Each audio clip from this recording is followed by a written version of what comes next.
So, hi students. Today we are discussing about first session of statistics and analytics subject. So, ಅದು first unit ಅಲ್ಲಿ first session ಅನ್ನ ನಾವು discuss ಮಾಡ್ತಾ ಇದ್ದೀವಿ. So, first unit is statistical data collections and its types. Okay. So, ಪ್ರತಿ ಒಂದು session ನಾವು ಹಿಂದಿನ ಒಂದು ಸೆಷನ್ ಅಲ್ಲಿ ಹೇಳಿರೋ ಪ್ರಕಾರ ಪ್ರತಿ ಒಂದು ಸೆಷನ್ ಒಂದು ಎಕ್ಸ್ಪೆರಿಮೆಂಟ್ ಇರುತ್ತೆ. ಆ ಎಕ್ಸ್ಪೆರಿಮೆಂಟ್ ರಿಲೇಟೆಡ್ ಥಿಯರಿಯನ್ನ ಫಸ್ಟ್ ನಾವು ಕಲಿತೀವಿ, ಆಮೇಲೆ ಎಕ್ಸ್ಪೆರಿಮೆಂಟ್ ಏನ್ ಮಾಡಬೇಕು ಅನ್ನೋದನ್ನ ನಿಮ್ಗೆ ಹೇಳ್ಕೊಡ್ತೀವಿ. ಆ ಟೈಪ್ ಅಲ್ಲಿ ನಡೆಯುತ್ತೆ. Okay, so will start the session.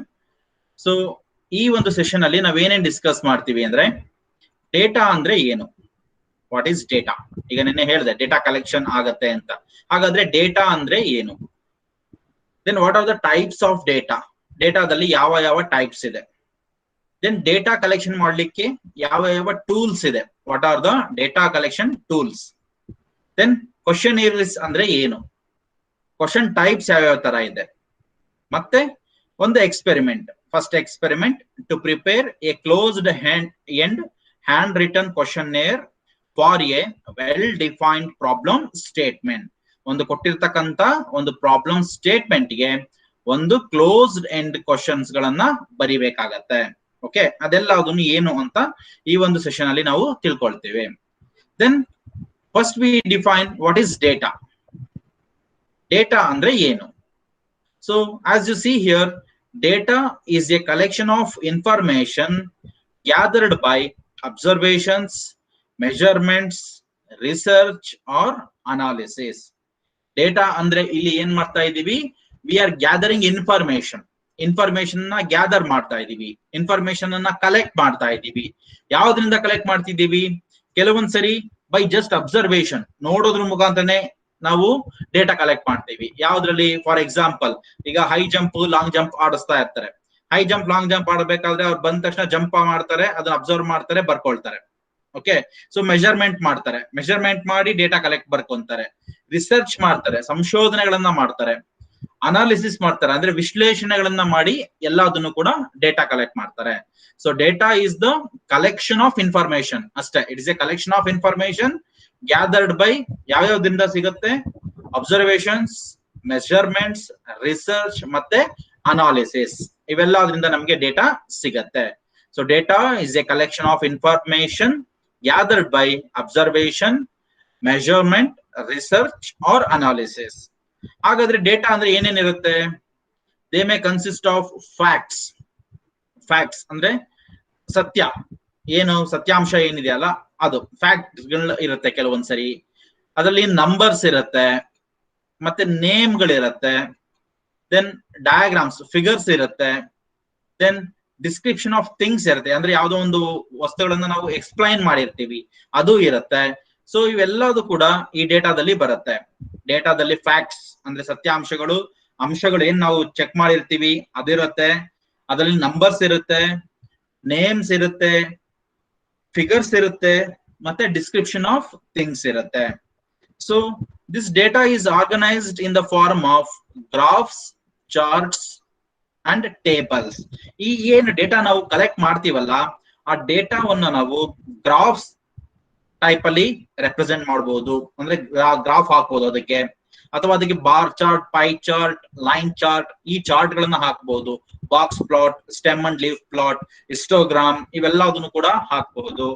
ಅವನ್ನ ಡೇಟಾವನ್ನ ನಾವು ಟೇಬಲ್ಸ್ ಫಾರ್ಮೆಟ್ ಅಲ್ಲೂ ಬರೀಬಹುದು. ಟೇಬಲ್ಸ್ ಹಾಕಿ frequency distribution table, relative frequency distribution table, ಈ ಟೈಪ್ ಅಲ್ಲಿ ಅವಕ್ಕೆ ನಾವು ಟೇಬಲ್ ಗಳನ್ನ ಕೂಡ ಹಾಕಬಹುದು. So data is organised in the form of graphs, charts and tables. Then what is data collection? Data ಅಂದ್ರೇನು? It is the collection of information. Information ನ collect ಮಾಡೋದು. ಹಾಗಾದ್ರೆ ಡೇಟಾ ಕಲೆಕ್ಷನ್ ಅಂದ್ರೇನು? It is A process. Data is N information. Collect ಮಾಡಿರ್ತಕ್ಕಂಥ information ಅನ್ನ ನಾವು data ಅಂತ ಕರಿತೀವಿ.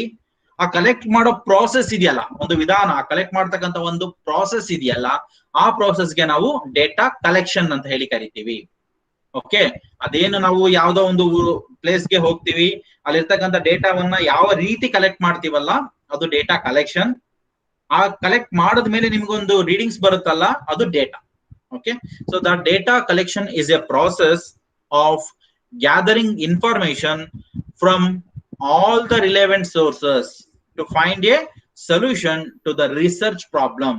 ಅಂದ್ರೆ ನಾವು ಈಗ ಯಾವುದೋ ಒಂದು ಪ್ರಾಬ್ಲಮ್ ಅನ್ನ ನಾವು ಇದೆ, ನಮ್ಮ ಹತ್ರ ಒಂದು ಪ್ರಾಬ್ಲಮ್ ಇದೆ, ಒಂದು ಸಮಸ್ಯೆ ಇದೆ, ಆ ಸಮಸ್ಯೆಗೆ ನಾವು ಪರಿಹಾರ ಕಂಡುಹಿಡ್ಕೋಬೇಕು.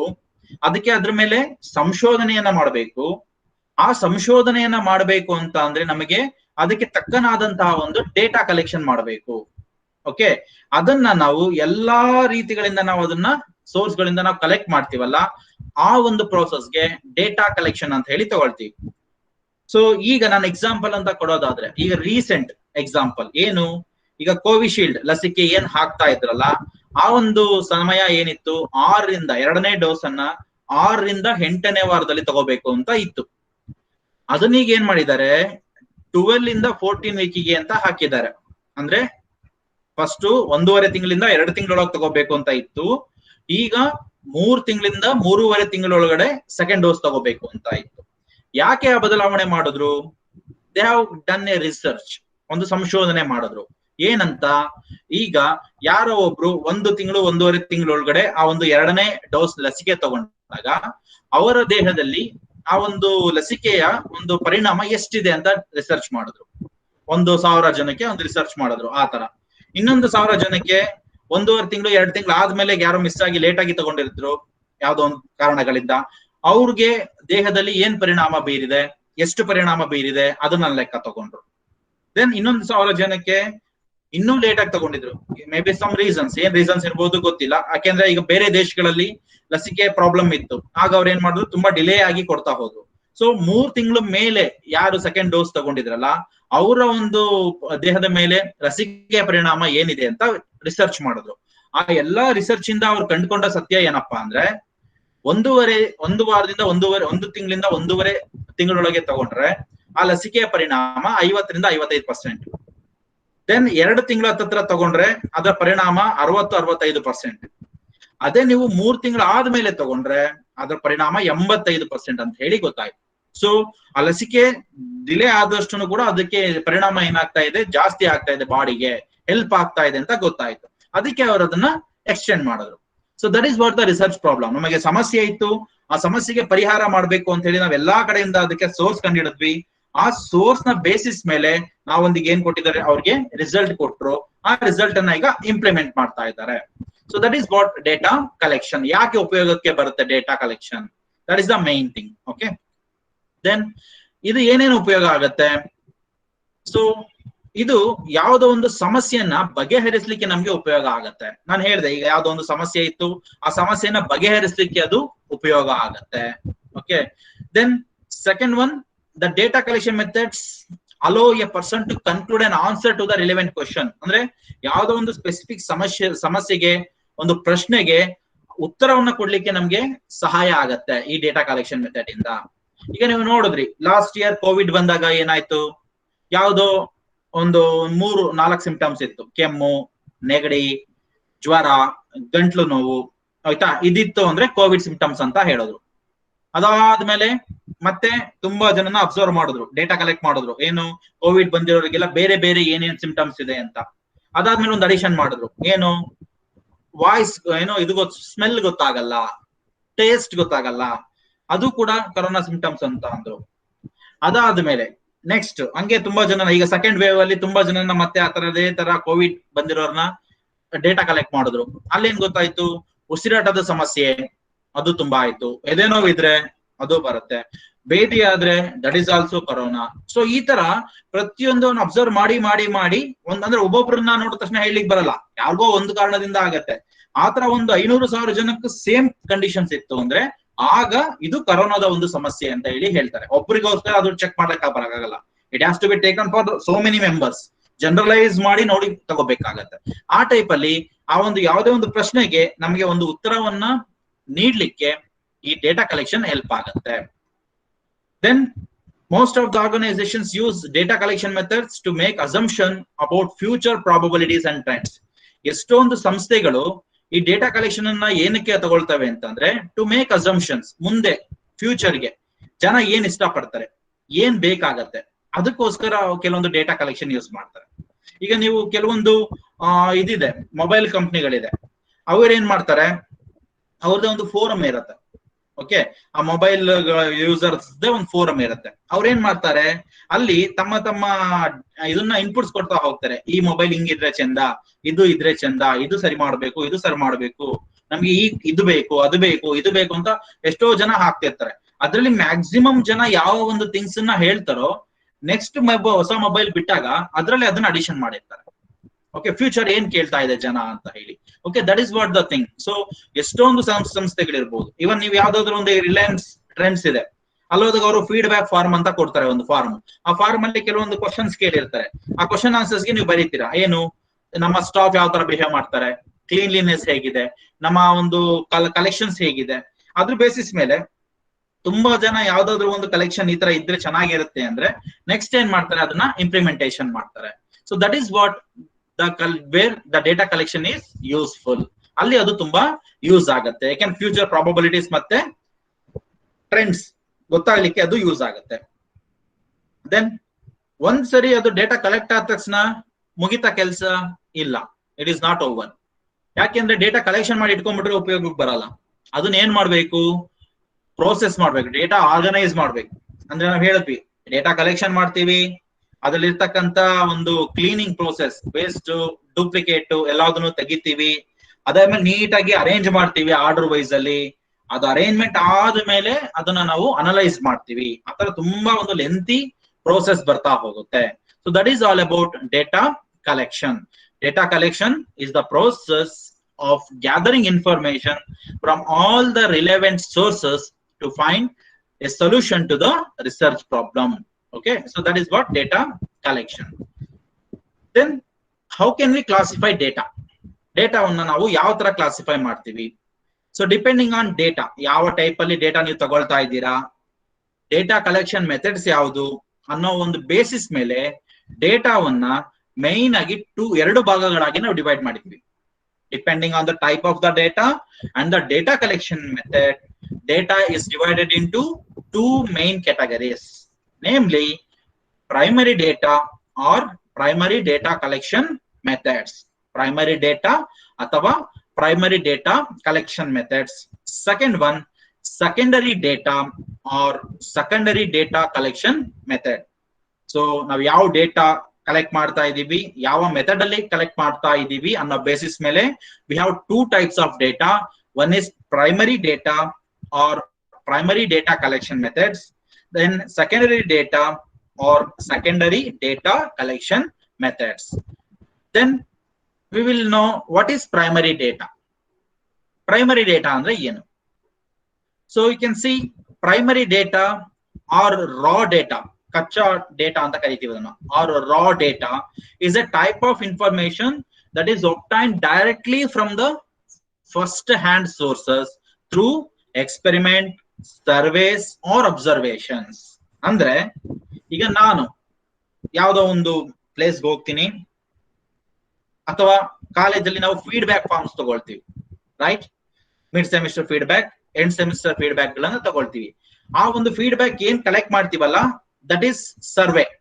ಸರ್ವೆ ಏನ್ ಕಲೆಕ್ಟ್ ಮಾಡ್ತಾ ಇದೀವಲ್ಲ, ಆ ಸರ್ವೆ ಫೀಡ್ಬ್ಯಾಕ್ ಏನ್ ತಗೊಳ್ತೀವಲ್ಲ, ಅದು ಪ್ರೈಮರಿ ಡೇಟಾ. ಮೊದಲನೇ ಹಂತದಲ್ಲೇ ಕಲೆಕ್ಟ್ ಮಾಡ್ತಾ ಇರೋದು. ನಿಮ್ಮಿಂದ ನಾವು ಕಲೆಕ್ಟ್ ಮಾಡ್ತಾ ಇದೀವಿ ಅಂದ್ರೆ that is first hand data, ನಮ್ ಕೈಗೆ ಸಿಗ್ತಾ ಇರೋದು. ಓಕೆ, ಅದನ್ನ ನಾವು ಪ್ರೈಮರಿ ಡೇಟಾ ಅಂತ ಕರಿತೀವಿ. ಅದು ಸರ್ವೆ ಇರಬಹುದು, ಅಥವಾ ಎಕ್ಸ್ಪೆರಿಮೆಂಟ್ಸ್ ಮಾಡಿರೋದಿರಬಹುದು, ಅಥವಾ ಅಬ್ಸರ್ವೇಷನ್ ಮಾಡಿರೋದಿರ್ಬೋದು, ಏನಾದ್ರೂ ಇರಬಹುದು. ಒಟ್ನಲ್ಲಿ ಮೊದಲನೇ ಬಾರಿಗೆ ಏನ್ ಡೇಟಾ ಫಸ್ಟ್ ಗೆ ಕೈ ಸಿಗುತ್ತಲ್ಲ, that is what we called as primary data. ಅದನ್ನ ನಾವು ರಾ ಡೇಟಾ ಅಂತಾನೂ ಕೂಡ ಕರಿತೀವಿ. So primary data or raw data is a type of information that is obtained directly from the first hand source. ಮೊದಲಿಗೆ first ಗೆ ಯಾರಿಗೆ ಸಿಗುತ್ತೋ ಅದು first hand source through experiments, surveys or observations. Then ಈ primary ಡಾಟಾವನ್ನ again two types ಆಗಿ ನಾವು divide ಮಾಡ್ತೀವಿ. The primary data is again further classified into two types. One is qualitative data and another one is quantitative data. So first data vanna ಎರಡು ಭಾಗ ಮಾಡಿದ್ವಿ, primary data, secondary data. Primary data ಅಂದ್ರೆ ರಾ data, ಅಂದ್ರೆ first ಮೊದಲನೇ ಹಂತದಲ್ಲಿ ಸಿಗ್ತಕ್ಕಂತಹ ಒಂದು readings, ಅದು first data, ಅದು ಪ್ರೈಮರಿ ಡೇಟಾ. ದೆನ್ ಆ ಪ್ರೈಮರಿ ಡೇಟಾವನ್ನ ಎರಡು ಭಾಗ ಆಗಿ ನಾವು ಡಿವೈಡ್ ಮಾಡ್ತೀವಿ, that is qualitative data and quantitative data. Then what is qualitative data? ಏನು qualitative? The name itself indicates. Qualitate ಅಂದ್ರೆ ಕ್ವಾಲಿಟಿ, ಕ್ವಾಲಿಟಿ ಯಾವುದೇ ಒಂದು ವಸ್ತುವಿನ ವಿಶೇಷತೆಯ ಬಗ್ಗೆ, ಆ ಒಂದು ವಿಶೇಷತೆಯ ಬಗ್ಗೆ ಡೇಟಾವನ್ನ ಕಲೆಕ್ಟ್ ಮಾಡೋದ್ರೆ, ಓಕೆ. ಸೊ ಕ್ವಾಲಿಟೇಟಿವ್ ಕ್ಯಾರೆಕ್ಟರಿಸ್ಟಿಕ್ಸ್ ಅಂತ ಹೇಳ್ತೀವಿ. ಕ್ವಾಲಿಟಿ, ಕ್ವಾಲಿಟಿ ಅಂದ್ರೆ ಅವನ ಗುಣಲಕ್ಷಣಗಳು, ಅವನೇನಿದ್ದಾನೆ, ಹೇಗಿದ್ದಾನೆ, ಓಕೆ, ಯಾವ ತರ ಇದ್ದಾನೆ, ಆಯ್ತಾ, ಇದನ್ನ ನಾವು ಕ್ವಾಲಿಟಿ ಅಂತ ಕರಿತೀವಿ. ಒಳ್ಳೆಯವನ, ಕೆಟ್ಟವನ, ಕ್ರೈಮ್ ಮಾಡಿದಾನ, that is the thing, that is quality.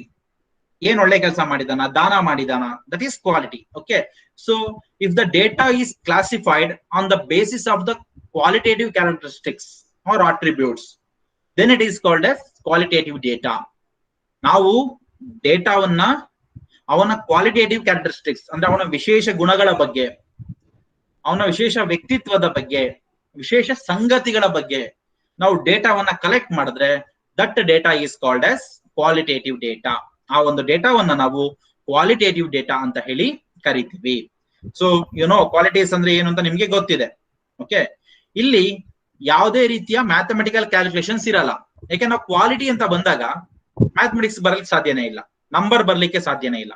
Quality ವಿಶೇಷತೆಗಳು ಅಂತ ಬರುತ್ತೆ ಹೊರತು ನಂಬರ್ಸ್ ಬರೋದಿಲ್ಲ. So it does not involve any mathematical calculations. Then this method is closely associated with elements that are not quantitative. ಅಂದ್ರೆ ಯಾವುದು ನಂಬರ್ಗಳನ್ನ ಸೇರ್ಕೊಂಡು ಬರುತ್ತೋ ಅದಕ್ಕೆ ಇದು ಆಪೋಸಿಟ್ ಆಗಿ ಇರುತ್ತೆ. ಸೇಮ್ ಥಿಂಗ್ ಅಂದ್ರೆ ಅದರಲ್ಲಿ ಮ್ಯಾಥಮೆಟಿಕ್ಸ್ ಇನ್ವಾಲ್ವ್ ಆಗಲ್ಲ ಅಷ್ಟೇ. That is the only simple thing. Then ಈ ಒಂದು ಕ್ವಾಲಿಟೇಟಿವ್ ಡೇಟಾವನ್ನ ಕಲೆಕ್ಟ್ ಮಾಡ್ಲಿಕ್ಕೆ there are different methods are there. Data collection methods ಅಥವಾ ಟೂಲ್ಸ್ ಅಂತ ಹೇಳ್ತೀವಿ. ಅವು ಡಿಫ್ರೆಂಟ್ ಡಿಫ್ರೆಂಟ್ ಡಾಟಾ ಮೇಲೆ ಡಿಫ್ರೆಂಟ್ ಮೆಥಡ್ಸ್ ಗಳಿದೆ. So then what are the data collection tools of qualitative data? ಈ ಕ್ವಾಲಿಟೇಟಿವ್ ಡೇಟಾವನ್ನ ಕಲೆಕ್ಟ್ ಮಾಡ್ಲಿಕ್ಕೆ ಏನೇನ್ ಟೂಲ್ಸ್ ಇದೆ ನಮಗೆ ಅಂದ್ರೆ, ಕ್ವಶನೈರ್ಸ್ ಇದೆ, ಸರ್ವೆ ಇದೆ, ಇಂಟರ್ವ್ಯೂಸ್ ಇದೆ, ಫೋಕಸ್ ಗ್ರೂಪ್ ಡಿಸ್ಕಷನ್ ಇದೆ. ಇಷ್ಟೇ ಅಲ್ಲ, ಇದಲ್ದಲೆ ಇನ್ನು ತುಂಬಾ ಇದೆ. ಬಟ್ ನಮ್ಮ ಒಂದು ಸಿಲೆಬಸ್ ಅಲ್ಲಿ ನಾವು ಹಾಕೊಂಡಿರೋದು ಇವು 4 ಮಾತ್ರ: questionnaires, survey, interviews and focus group discussion. ಇದು ನಾವು ಸ್ಟಡಿ ಮಾಡ್ತಕ್ಕಂಥದ್ದು. ಇವಿಷ್ಟನ್ನ ಮಾತ್ರ ನಾವು ಸ್ಟಡಿ ಮಾಡ್ತೀವಿ. ಇದಲ್ಲದೆ ಇನ್ನೂ ಒಂದು 5-6 ಇದೆ. Okay, so the data collection tools for qualitative data. Qualitative ಡೇಟಾವನ್ನ ಕಲೆಕ್ಷನ್ ಮಾಡ್ಲಿಕ್ಕೆ ಇರ್ತಕ್ಕಂಥ tools questionnaires, survey, interviews and focus group discussion. ಹಾಗಾದ್ರೆ ಕ್ವಶನರೀಸ್ ಅಂದ್ರೆ ಏನು? ಸೊ ಕ್ವಶನರೀಸ್ ಅಂದ್ರೆ ಏನು? ನಾವು ಒಂದು ಸೆಟ್ ಆಫ್ ಕ್ವಶನ್ಸ್ ನ ರೆಡಿ ಮಾಡ್ತೀವಿ, ಅದನ್ನ ನಾವು ಇನ್ನೊಬ್ರಿಗೆ ಕಳಿಸ್ತೀವಿ ಅಥವಾ ಕೊಡ್ತೀವಿ. ಅವ್ರು ಅದನ್ನ ಓದ್ತಾರೆ, ಅದನ್ನ ಆನ್ಸರ್ ಮಾಡ್ತಾರೆ, ಮತ್ತೆ ನಿಮ್ಗೆ ವಾಪಸ್ ಕೊಡ್ತಾರೆ. That is what we call questionnaires. ಈಗ ನಾವು ಕ್ವಶನ್ ಪೇಪರ್ ಕೊಡ್ತೀವಿ ಅಲ್ವಾ, ಕ್ವಶನ್ ಪೇಪರ್ ಕೊಡ್ತೀವಿ. ಆ ಕ್ವಶನ್ ಪೇಪರ್ ನಾವು ಒಂದು ಸೆಟ್ ಆಫ್ ಕ್ವಶನ್ಸ್ ರೆಡಿ ಮಾಡಿ ನಿಮ್ಗೆ ಕೊಡ್ತೀವಿ. ನೀವೇನ್ ಮಾಡ್ತೀರಾ? ಅದನ್ನ ಫಸ್ಟ್ ಓದ್ತೀರಾ, ಅದಕ್ಕೆ ಆನ್ಸರ್ ಬರೀತೀರಾ, ಮತ್ತೆ ಅದನ್ನ ನಮ್ಗೆ ಏನ್ ಮಾಡ್ತೀರಾ? ವಾಪಸ್ ಕೊಡ್ತೀರಾ. ಕ್ವಶನ್ ಪೇಪರ್ ವಾಪಸ್ ಕೊಡದೇ ಇರ್ಬೋದು, ಬಟ್ ಆನ್ಸರ್ ಪೇಪರ್ಸ್ ಕೊಡ್ತೀರಾ. ಆದ್ರೆ ಕೆಲವೊಂದು ಎಕ್ಸಾಮ್ಗಳಲ್ಲಿ ಆ ಬುಕ್ಲೆಟ್ ಅಲ್ಲಿ ಕ್ವಶನ್ ಪ್ರಿಂಟ್ ಆಗಿರುತ್ತೆ, ಆನ್ಸರ್ ಜಾಗಕ್ಕೆ ಬಿಟ್ಟಿರ್ತಾರೆ. ಸೊ ಅಲ್ಲಿ ಕ್ವಶನ್ಸ್ ಇರುತ್ತೆ, ಆನ್ಸರ್ ಜಾಗ ಇರುತ್ತೆ, ಅದ್ರಲ್ಲೇ ಬರೀಬೇಕು. ಕೊನೆಗೆ ಪೂರ್ತಿ ಬುಕ್ಲೆಟ್ ಅನ್ನ ಹಾಗೆ ವಾಪಸ್ ಕೊಡ್ಬೇಕು. So that is what the method of questionnaires. ನಾವು ಕ್ವಶನ್ಸ್ ಇರುತ್ತೆ, ಅದನ್ನ ಮೇಲ್ ಮಾಡಬಹುದು, ನಾವೇ ಡೈರೆಕ್ಟ್ ಆಗಿ ಕೊಡಬಹುದು, ಏನಾದ್ರೂ ಇರ್ಬೋದು. ಬಟ್ ಅವ್ರು ಅದನ್ನ ಓದಿ ಆನ್ಸರ್ ಬರ್ದು ಅದನ್ನ ನಮಗೆ ವಾಪಸ್ ಕಳಿಸ್ಬೇಕಾಗತ್ತೆ. So the questions are printed in the definite order. ನೀಟಾಗಿ ಒಂದು ಆರ್ಡರ್ ಅಲ್ಲಿ ನಾವೇನ್ ಮಾಡಿರ್ತೀವಿ? ಕ್ವಶನ್ ಅನ್ನ ಪ್ರಿಂಟ್ ಮಾಡಿರ್ತೀವಿ. Then a good survey should have the following futures. ಆ ಒಂದು ಸರ್ವೆನಲ್ಲಿ ಕೆಲವೊಂದು ಫ್ಯೂಚರ್ಸ್ ಇರುತ್ತೆ. ಏನು? ಆ ಕ್ವಶನ್ಸ್ ಶಾರ್ಟ್ ಇರಬೇಕು, ಸಿಂಪಲ್ ಇರಬೇಕು. When you are doing survey, ನಮ್ಮ ಎಕ್ಸಾಮ್ಸ್ ಬಿಡಿ, ಎಕ್ಸಾಮ್ಸ್ ಅಲ್ಲಿ ನಾವು ಸರ್ವೆ ಮಾಡ್ತಾ ಇಲ್ಲ, ಓಕೆ, ಅಥವಾ ಅಬ್ಸರ್ವೇಷನ್ ಮಾಡ್ತಾ ಇದೀವಿ, ಲೈಟ್ ಆಗಿ ಅಬ್ಸರ್ವೇಷನ್ ಮಾಡ್ತಾ ಇದೀವಿ. ಹಾಗಾಗಿ ಇಲ್ಲಿ ಕ್ವಶನ್ಸ್ ಶಾರ್ಟ್ ಇರಬೇಕು, ಸಿಂಪಲ್ ಇರಬೇಕು ಅಂತ ಏನಿಲ್ಲ. It is depending on the syllabus. ಅದೇ ನೀವು ಹೊರಗಡೆ ಹೋಗಿ ಯಾವ್ದೋ ಒಂದು ನೀವು ಸರ್ವೆ ಮಾಡಿ ಅಂತ ಅಂದ್ರೆ, ನೀವು ಇಷ್ಟು ಉದ್ದ ಕ್ವಶನ್ ಕೊಟ್ರೆ ಅವ್ರಿಗೆ ಓದ್ಲಿಕ್ಕೆ ಪೇಷನ್ಸ್ ಇರೋಲ್ಲ. So that fails. ಆಯ್ತಾ? ಕ್ವಶನ್ ಸಿಂಪಲ್ ಇರಬೇಕು. ಅದರಲ್ಲಿ ಎಸ್ಪೆಷಲಿ ಮಲ್ಟಿಪಲ್ ಚಾಯ್ಸ್ ಕ್ವಶನ್ ಇದ್ರೆ ಇನ್ನೂ ತುಂಬಾ ಈಸಿ. ಅವ್ರಿಗೆ ಯೋಚನೆ ಮಾಡಿ ಬರೀಬೇಕು ಅಂದ್ರೆ ಟಾರ್ಚರ್. ಅದ್ರ ಬದಲು MCQ ಟಿಕ್ ಹಾಕಿದ್ರೆ ಯಾವ್ದೋ ಒಂದು ಸುಮ್ ಟಿಕ್ ಹಾಕ್ಬಿಟ್ಟು ಕಳ್ಸ್ಬಿಡ್ತಾರೆ. That is the thing. Okay, so a good survey should have following features. ಅದರಲ್ಲಿ first one, the questions should be short and simple. ಯಾವಾಗ ಸರ್ವೆ ಮಾಡ್ಬೇಕಾದ್ರೆ, ಯಾರಿಗಾದ್ರು ಕ್ವಶನರ್ಸ್ ಕಳಿಸ್ಬೇಕಾದ್ರೆ ಆಗ. Okay, it should follow logical sequence. Logical sequence ಅಂದ್ರೆ ಏನು? First ನೀವು question paper ಕಳಿಸಿದಾಗ first ಗೆ ಏನ್ ಕೇಳಬೇಕು? ನೇಮ್ ಕೇಳಬೇಕು. ಆಮೇಲೆ ಏನ್ ಓದ್ತಾ ಇದ್ದಾರೆ, ಎಲ್ಲಿ ಓದ್ತಾ ಇದ್ದಾರೆ, ಯಾವ ಊರು, ಆಮೇಲೆ ಕ್ವಶನ್ಸ್ ಬರ್ಬೇಕು. That is logical sequence. So ಅದ್ ಬಿಟ್ಬಿಟ್ಟು ಫಸ್ಟ್ ಗೆ ಯಾವ ಊರು, ಏನ್ ಹೆಸರು, ಯಾವ ಕಾಲೇಜಲ್ಲಿ ಓದ್ತಾ ಇದ್ದೀರಾ, ಈ ತರ ಡಿಫ್ರೆಂಟ್ ಆರ್ಡರ್ ಬಂದ್ರೆ it is not feel good. ಅಥವಾ ಫಸ್ಟ್ ಗೆ ಮೊಬೈಲ್ ನಂಬರ್ ಹಾಕ್ರಿ, ಮೇಲ್ ಐಡಿ ಹಾಕ್ರಿ, that is something not logical. Okay, ಅಂದ್ರೆ ಒಂದು ನೀಟಾಗಿರೋ ಆರ್ಡರ್ ಅಲ್ಲಿ ನಿಮ್ಮ ಹೆಸರೇನು, ಯಾವ ಊರು, ಏನ್ ಓದ್ತಾ ಇದ್ದೀರಾ, ಓಕೆ, ಎಲ್ಲಿ ಓದ್ತಾ ಇದ್ದೀರಾ, ದೆನ್ ನಿಮ್ಮ mobile number, mail ID, then question, ಈ ತರ ಹೋಗ್ತಾ ಹೋದ್ರೆ ಈಸಿ ಇರುತ್ತೆ. ಅಥವಾ ಏನೋ ಒಂದು ಸರ್ವೆ ಮಾಡ್ತಾ ಇರುತ್ತೆ, ಫಸ್ಟ್ ಗೆ ಯಾವ್ದು ಲಾಸ್ಟ್ ಕ್ವಶನ್ ಮೊದಲಿಗೆ ಕೇಳ್ಬಿಡೋದಲ್ಲ. ಆಯ್ತಾ? ಫಸ್ಟ್ ಯಾವ್ಯಾವ ಕ್ವಶನ್ ಯಾವ್ಯಾವ ಆರ್ಡರ್ ಅಲ್ಲಿ ಕೇಳಬೇಕು ಅದೇ ಆರ್ಡರ್ ಅಲ್ಲಿ ಕೇಳ್ಕೊಂಡು ಹೋಗ್ಬೇಕು. That should follow logical sequence. Then provide adequate space for answers. ಅಂದ್ರೆ ಆನ್ಸರ್ ಬರೀಲಿಕ್ಕೆ ನೀಟಾಗಿ ಜಾಗವನ್ನ ಕೊಟ್ಟಿರ್ಬೇಕು, ಅವಶ್ಯಕತೆ ಇರ್ತಕ್ಕಂಥ ಜಾಗ. ಅವನು ಒಂದು ಪ್ಯಾರಾ ಬರೆಯೋದಿರುತ್ತೆ, ನೀವು ಬರೀ ಒಂದು ಲೈನ್ ಆಗೋ ಜಾಗ ಬಿಟ್ಟಿರ್ತೀರಾ, ದಟ್ ಇಸ್ ನೋ ಯೂಸ್. ಅಥವಾ ಬರೀ ಒಂದು ಲೈನ್ ಆನ್ಸರ್ ಇರುತ್ತೆ, ನಿಮ್ಮ ಹೆಸರನ್ನು ಬರೀರಿ ಅಂದ್ಬಿಟ್ಟು ಒಂದು ದೊಡ್ಡ ಪ್ಯಾರಾ ಬಿಟ್ರೆ ದಟ್ ಇಸ್ ನೋ ಯೂಸ್. ಹೆಸರಿಗೆ ಒಂದು ಲೈನ್ ಸಾಕು. ನಿಮ್ಮ ಬಗ್ಗೆ ತಿಳಿಸಿ, ನಿಮ್ಮ ಬಗ್ಗೆ ಸ್ವಲ್ಪ ವಿವರವನ್ನು ನೀಡಿ ಅಂದಾಗ ಒಂದು ಪ್ಯಾರಾ ಸ್ಪೇಸ್ ಬಿಡ್ಬೇಕಾಗತ್ತೆ, ಲೈಕ್ ದಟ್. ಸೊ ಕ್ವಶನ್ ಗೆ ತಕ್ಕನಾಗಿ ನೀವು ಆನ್ಸರ್ಸ್ ಗಳನ್ನ ಕೊಡಬೇಕು. Then avoid technical terms. That is the very important thing. ಯಾವಾಗಲೂ ಕ್ವಶನ್ ಕೇಳಬೇಕಾದ್ರೆ ಸಿಂಪಲ್ ವರ್ಡ್ಸ್ ಅಲ್ಲಿ ಕೇಳಬೇಕು. ಅದ್ ಬಿಟ್ಬಿಟ್ಟು ಫುಲ್ ಹೈ ಲೆವೆಲ್ ಲ್ಯಾಂಗ್ವೇಜ್ ಅಲ್ಲಿ, ಹೈ ಲೆವೆಲ್ ವರ್ಡ್ಸ್ ಗಳಲ್ಲಿ ಕೇಳಿದ್ರೆ ನೀವೇನ್ ಕೇಳ್ತಾ ಇದೀರ ಅನ್ನೋದೇ ಅರ್ಥ ಆಗಲ್ಲ. ಅರ್ಥ ಆಗ್ತಾ ಇದೆಯಾ? So question should be very simple and technical terms, high level terms ಇರಬಾರ್ದು. ಸಿಂಪಲ್ ಆಗಿ ಆ ಕ್ವಶನ್ ನ ಸಿಂಪಲ್ ಆಗಿ ಕೇಳ್ಬೇಕು. ನಿಮ್ಮಲ್ಲಿ ಎಷ್ಟು ಜನ ಇದ್ದಾರೆ, ಅದ್ ಬಿಟ್ಬಿಟ್ಟು how many members are living in your home ಅಂತ ಅಂದ್ರೆ they don't know. Okay, so simple ಆಗಿ ಅವ್ರಿಗೆ ಏನು ನೀವ್ ಏನ್ ಕ್ವಶನ್ ಕೇಳಿದ್ರ ಅನ್ನೋದು ಅರ್ಥ ಆದ್ರೆ ಸಾಕಷ್ಟೇ. ನಿಮ್ಗೆ ಆ ಗ್ರಾಮರ್ ಅದು ಇದು ಅವಶ್ಯಕತೆ ಇರೋದಿಲ್ಲ. ನಿಮ್ ಕ್ವಶನ್ ಅವ್ರಿಗೆ ಅರ್ಥ ಆಗ್ಬೇಕು, ಅದು ಸಿಂಪಲ್ ಆಗಿರ್ಬೇಕು. ಹೆವಿ ಟೆಕ್ನಿಕಲ್ ಟರ್ಮ್ಸ್ ಗಳನ್ನ, ದೊಡ್ಡ ದೊಡ್ಡ ಟರ್ಮ್ಸ್ ಗಳನ್ನ ಯೂಸ್ ಮಾಡಬಾರ್ದು. ದೆನ್ ಇನ್ನೂ ಸ್ವಲ್ಪ ಚೆನ್ನಾಗಿ ಕಾಣಬೇಕು, ಜನಕ್ಕೆ ಖುಷಿ ಆಗ್ಬೇಕು ಅಂದ್ರೆ ಏನ್ ಮಾಡ್ಬೇಕು? You must give it in as colour paper. Then quality of the paper ಚೆನ್ನಾಗಿರ್ಬೇಕು. ಆ ಟೈಪ್ ಅಲ್ಲಿ quality of the paper, colour, ಮತ್ತೆ ಈಗೆಲ್ಲ ಬರುತ್ತೆ ಗೊತ್ತಾ, ಸ್ವಲ್ಪ ಏನೋ ಒಂಥರ ಶೈನಿಂಗ್ ಇರುತ್ತೆ ಶೀಟ್ಗಳು, ಪ್ಲಾಸ್ಟಿಕ್ ಶೀಟ್ ತರ ಶೈನಿಂಗ್ ಇರುತ್ತೆ. ಆ ಟೈಪ್ ಅಲ್ಲಿ ಇದ್ದಾಗ ಜನಕ್ಕೂ ಹಿಡ್ಕೊಂಡು ಓದ್ಲಿಕ್ಕೆ ಬರೀಲಿಕ್ಕೆ ಸ್ವಲ್ಪ ಏನಾಗುತ್ತೆ, ಖುಷಿ ಆಗುತ್ತೆ.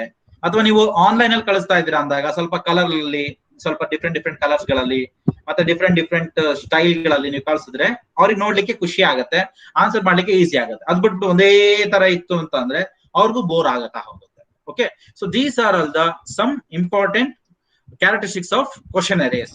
ಸೊ ಕ್ವಶನರೀಸ್ ಸಿಂಪಲ್ ಇರಬೇಕು, ಶಾರ್ಟ್ ಇರಬೇಕು, ಲಾಜಿಕಲ್ ಸೀಕ್ವೆನ್ಸ್ ಇರಬೇಕು, ಕರೆಕ್ಟ್ ಆಗಿ ಆನ್ಸರ್ಸ್ ಗಳಿಗೆ ಸ್ಪೇಸ್ ಕೊಟ್ಟಿರ್ಬೇಕು, ಎಷ್ಟೆಷ್ಟು ಅವಶ್ಯಕತೆ ಇದೆ ಅಷ್ಟು. ಟೆಕ್ನಿಕಲ್ ಟರ್ಮ್ಸ್ ಅವಾಯ್ಡ್ ಮಾಡಬೇಕು.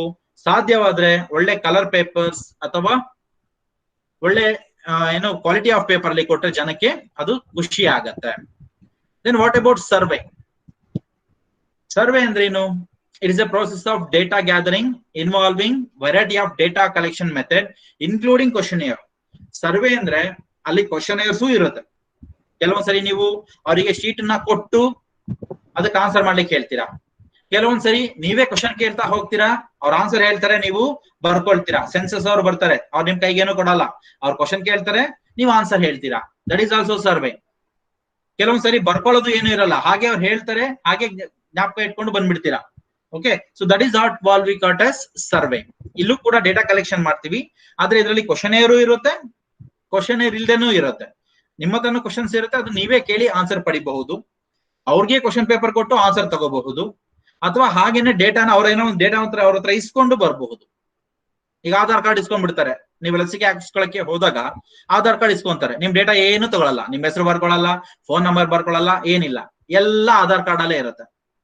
ಅದನ್ನ ಅಲ್ಲೇ ಬರ್ದಿಟ್ಕೊಂಡ್ಬಿಡ್ತಾರೆ. That is the thing, that is also survey. Okay, then ಈ ಕ್ವಶನೇರ್ಸ್ ಏನಿದೆಯಲ್ಲ, ಆ ಕ್ವಶನೇರ್ಸ್ ಐದರ್ ಓಪನ್ ಎಂಡೆಡ್ ಇರುತ್ತೆ ಅಥವಾ ಕ್ಲೋಸ್ಡ್ ಎಂಡೆಡ್ ಇರಬಹುದು. ಸರ್ವೆ ಮಾಡಬೇಕಾದ್ರೆ ಓಪನ್ ಎಂಡೆಡ್ ಆದ್ರೂ ಇರಬಹುದು ಅಥವಾ closed ended questions, open ended questions ಅಥವಾ ಕ್ಲೋಸ್ಡ್ ಎಂಡೆಡ್ ಕ್ವಶನ್ಸ್ ಅಂತ ಹೇಳಿ ಕರಿತೀವಿ. ಏನ್ ಹಾಗಂದ್ರೆ ಓಪನ್ ಎಂಡೆಡ್ ಕ್ವಶನ್ಸ್, ನಿಮ್ಮ ಹೆಸರು, ಜಾಗ ಖಾಲಿ ಬಿಡ್ತೀರಾ, ಅಲ್ಲೇ ಚಾಯ್ಸ್ ಕೊಡ್ತೀರಾ, ರಮೇಶ, ಸಿದ್ದೇಶ ಆತರ ಇಲ್ಲ. ನಿಮ್ಮ ಹೆಸರು, ಜಾಗ ಖಾಲಿ ಬಿಡ್ತೀರಾ, ಅದಕ್ಕೆ ಅವನೇ ಆನ್ಸರ್ ಬರೀಬೇಕು ಅಲ್ವಾ, ಅದು ಓಪನ್ ಎಂಡೆಡ್. ನಿಮ್ಮ ಊರಿನ ಹೆಸರು, ಅದು ಜಾಗ ಖಾಲಿ ಬಿಡ್ತೀರಾ, ಅದು ಅವನೇ ಬರಿಬೇಕು.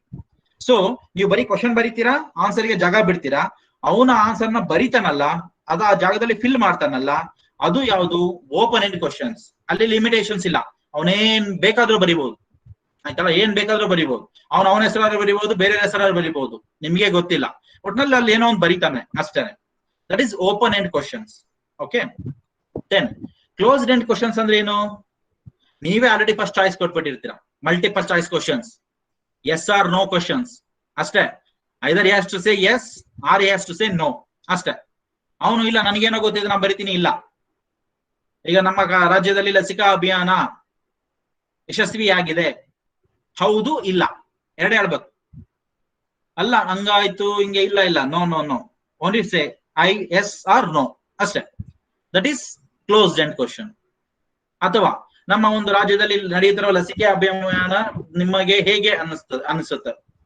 Good, excellent, very good, good, average, poor, ಈ ತರ 5 ಆಪ್ಷನ್ಸ್ ಕೊಟ್ಟಿರ್ತಾರೆ.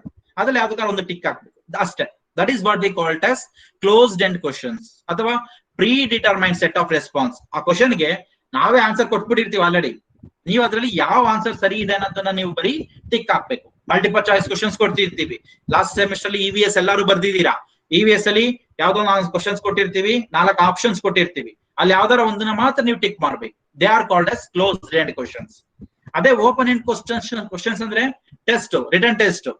ರಿಟರ್ನ್ ಟೆಸ್ಟ್ ಅಲ್ಲಿ ಏನ್ ಮಾಡ್ತೀವಿ, ನಾವು ಕ್ವಶನ್ಸ್ ಕೊಡ್ತೀವಿ, ನೀವು ಅದಕ್ಕೆ ಏನ್ ಮಾಡ್ತೀರಾ, ಆನ್ಸರ್ ಬರೀತೀರಾ, ನೀವೇನಾದ್ರು ಬರಿಬಹುದು answer. Okay, so that is what we call open end question. Open end ಅಂದ್ರೆ ಅದಕ್ಕೆ ಲಿಮಿಟೇಷನ್ಸ್ ಇಲ್ಲ, ನೀವೇನ್ ಬೇಕಾದ್ರೂ ಆನ್ಸರ್ ಬರೀಬಹುದು. ಕ್ಲೋಸ್ಡ್ ಎಂಡ್ ಕ್ವಶನ್ ಅಂದ್ರೆ ನಾವು ಆಲ್ರೆಡಿ ಕೊಟ್ಬಿಟ್ಟಿರ್ತೀವಿ ಏನ್ ಬರಿಬೇಕು ಅಂತ, ಅದ್ರಲ್ಲಿ ಯಾವ್ದಾದ್ರು ಒಂದನ್ನ ನೀವೇ ಚೂಸ್ ಮಾಡ್ಬೇಕಷ್ಟೇ. Okay, so that is what we called as closed end question. Then ಈ ಒಂದು ಸರ್ವೆನಲ್ಲಿ ಏನಾಗುತ್ತೆ, ಆ ಒಂದು ಸರ್ವೆ ಮಾಡ್ತಕ್ಕಂಥ ವ್ಯಕ್ತಿ enumerator goes to the respondent. ಆ ಒಂದು ಯಾರ ಹತ್ರ ಸರ್ವೆ ಮಾಡಕ್ ಹೋಗ್ತಾರೋ ಅವ್ರ ಹತ್ರ ಹೋಗ್ತಾರೆ, ಅವ್ರ ಹತ್ರ ಕ್ವಶನ್ಸ್ ಕೇಳಿ ಅವ್ರ ಹತ್ರ ಕೆಲವೊಂದಕ್ಕೆ ಆನ್ಸರ್ ಪಡ್ಕೊಳ್ತಾರೆ. ಕೆಲವೊಂದ್ಸರಿ ಅವ್ರಿಗೆ ಒಂದು ಕ್ವಶನ್ ಪೇಪರ್ ಕೊಟ್ಟು ಆನ್ಸರ್ ಬರೀಲಿಕ್ಕೆ ಹೇಳ್ತಾರೆ, ಅವ್ರು ಹೇಳಿದನ್ನೆಲ್ಲ ರೆಕಾರ್ಡ್ ಮಾಡ್ಕೊಂತಾರೆ, ಮತ್ತೆ ಅವೆಲ್ಲದನ್ನು ತಗೊಂಡ್ ಬಂದು ಅದನ್ನ ಅನಲೈಸ್ ಮಾಡ್ತಾರೆ. That is what we call it as survey. So ನೀವೇ ಒಂದು ಯಾವ್ದೋ ಒಂದು ವಿಷಯವನ್ನ ಸರ್ವೆ ಮಾಡ್ಲಿಕ್ಕೆ ಹೇಳ್ತೀವಲ್ಲ, ಎಕ್ಸ್ಪೆರಿಮೆಂಟ್ ಕೊಡ್ತೀವಲ್ಲ, ಅವಾಗ ಗೊತ್ತಾಗತ್ತೆ. ನೀವೇ ಹೋಗ್ತೀರಾ, ನಿಮ್ಮ ಹತ್ರ ಒಂದು ಕ್ವಶನ್ಸ್ ಇರುತ್ತೆ, ಕೇಳ್ತೀರಾ, ಅದಕ್ಕೆ ಆನ್ಸರ್ ಬರ್ಕೊಳ್ತೀರಾ, ತಗೊಂಡ್ ಬರ್ತೀರಾ.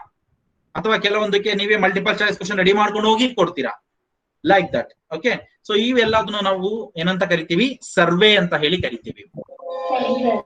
Then what is interview? Interview ಅಂದ್ರೆ ಏನು? ಸೊ ನಿಮಗೆ ಗೊತ್ತಿದೆ ವಾಟ್ ಈಸ್ ಇಂಟರ್ವ್ಯೂ ಅಂತ ಹೇಳಿ. ಸೊ ಇಂಟರ್ವ್ಯೂ ಅಂತಂದ್ರೆ it is the method of collecting data, involves presentation of oral, verbal. I Pushpa, video of ಮಾಡಿ.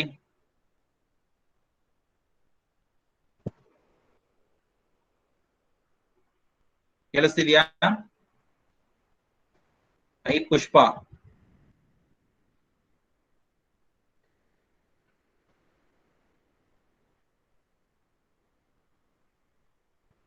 ಓಕೆ, ಸೊ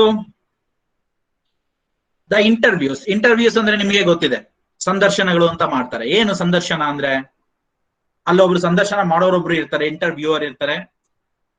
ನಾನು ಇಂಟರ್ವ್ಯೂ ತಗೊಳಕ್ಕೆ ಹೋಗಿರ್ತೀನಿ, ನಾನು ಕುಂತಿರ್ತೀನಿ. ಕೆಲವೊಂದ್ಸರಿ ಇಂಟರ್ವ್ಯೂ ಏನಿರುತ್ತೆ, ಆನ್ಸರ್ ಮಾಡೋದು ಕೂಡ ಇರುತ್ತೆ, ಮಲ್ಟಿಪಲ್ ಚಾಯ್ಸ್ ಕ್ವಶನ್ ಅಥವಾ ಯಾವ್ದೋ ಕ್ವಶನ್ ಆನ್ಸರ್ಸ್ ಕೊಟ್ಟಿರ್ತಾರೆ, ಅದಕ್ಕೆ ಆನ್ಸರ್ ಮಾಡೋದಿರುತ್ತೆ. ಅದಾದ್ಮೇಲೆ ಅವರು ಮುಖಾಮುಖಿ ಅವ್ರ ಮುಂದೆ ಕುತ್ಕೊಂಡು ಅವ್ರ ಕ್ವಶನ್ಸ್ ಕೇಳ್ತಾ ಹೋಗ್ತಾರೆ, ನಾವು ಆನ್ಸರ್ ಹೇಳ್ತಾ ಹೋಗ್ತೀವಿ. ಈ ಟೈಪ್ ಅಲ್ಲಿ ಎರಡೂ ಇರುತ್ತೆ.